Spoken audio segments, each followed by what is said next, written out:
Hello, I'm Christina Marlette, creator of Courageous Self-Care and The Balm, the Body Awareness Life Makeover, where we do things like love all the parts and breath work and more. So today is our third day of self-care gifts. And so, as usual, I'll sing it to you and then give a little bit of insight around it. So, I've got my notes here and memorize my song. So, looking down at my notes. All right, so on the third day of self-care, the gift I gave to me, intentional living, loving all the parts and breath work to move stuck energy. Okay, I'm having so much fun singing. The song has been in my head for a few days. All right, so intentional living, what does that mean?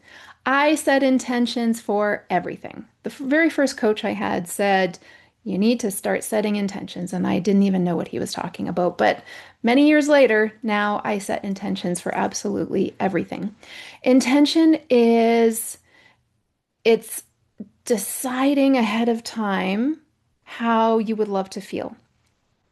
And then we don't get attached to it. So we set an intention, we put our attention on it, and then we release any tension that we have around the outcome looking like how the mind thinks it should look. So that's the manifesting formula I learned from one of my mentors, Marcy Shimoff, and Deborah Poneman. So set your intention, put your attention and focus on it, and then release any tension or attachment on how you think it should turn out.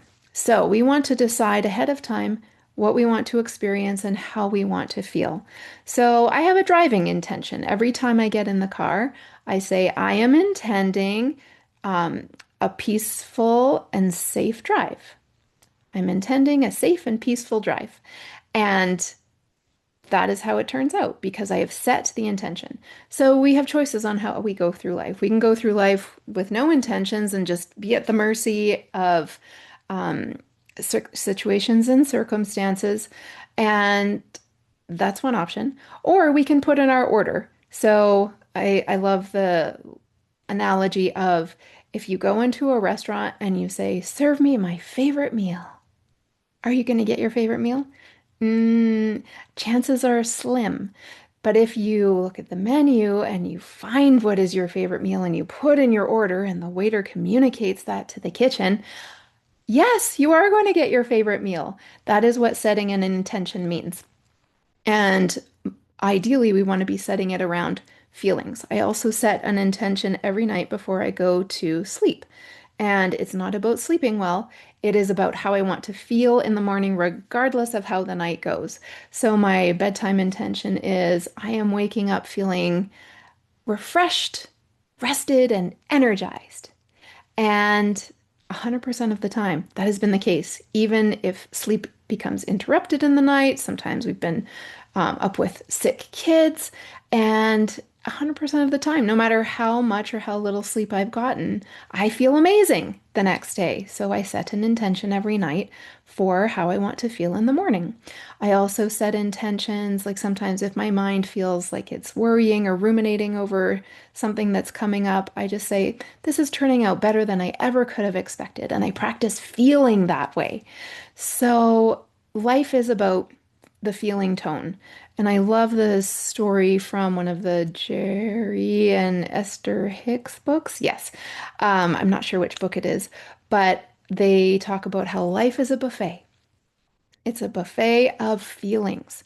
And if you go to a food buffet, it is very easy to know, yes, I'm going back for more of that dish, loved it.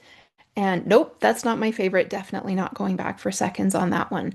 But in life, when the buffet is feelings, so often the mind gets involved and says, well, you have to go back for that one you don't like because obligation or expectations or this is just what people do. You suck it up, buttercup, and go back and go back and go back for something that you don't love. So it's really valuable to start to notice how you feel in different situations and circumstances. And sometimes we do need to do certain things as humans and in life, and it's not our favorite thing, but we can choose how we feel.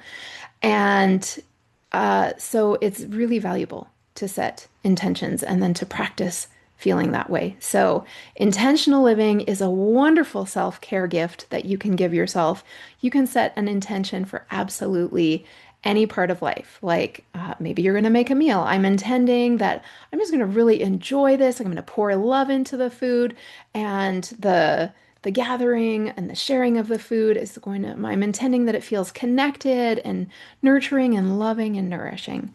So it's it's so much well, I've lived life both ways. It's much more enjoyable to go through life being aware and conscious and setting intentions than just being, "What? Whatever happens, happens." That's much more like a roller coaster. So things don't necessarily always go to plan and the intention, but then trust comes in that, okay, so now I get to love that part, like from yesterday, and and you've put in your order. So I highly recommend intentional living. Thanks for listening, and I will see you again tomorrow for the fourth day of self-care.